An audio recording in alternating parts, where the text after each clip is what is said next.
بسم الله الرحمن الرحیم. ماهوری رمضانی هستم. شعر دارم درباره تعلیم بیشتر.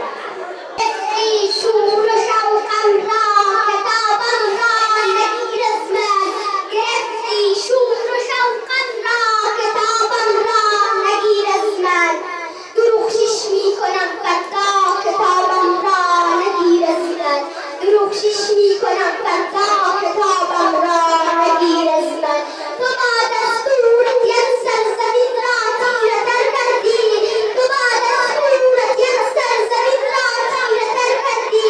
گناه من چه بود آیا کتابم را نگیر از من، گناه من چه بود آیا کتابم را نگیر از من.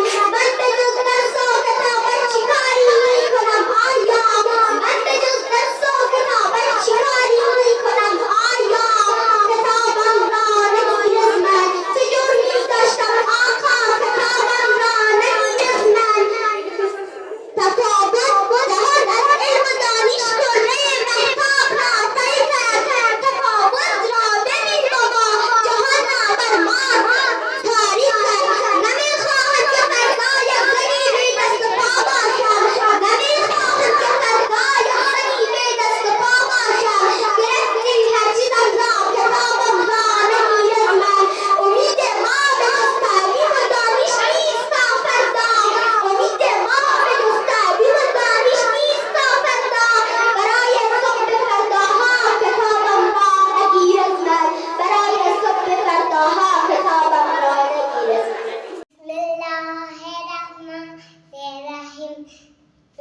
برقا برقا استاد ما میفرما، دوستات دارم همیشه مثل گلاب نفته.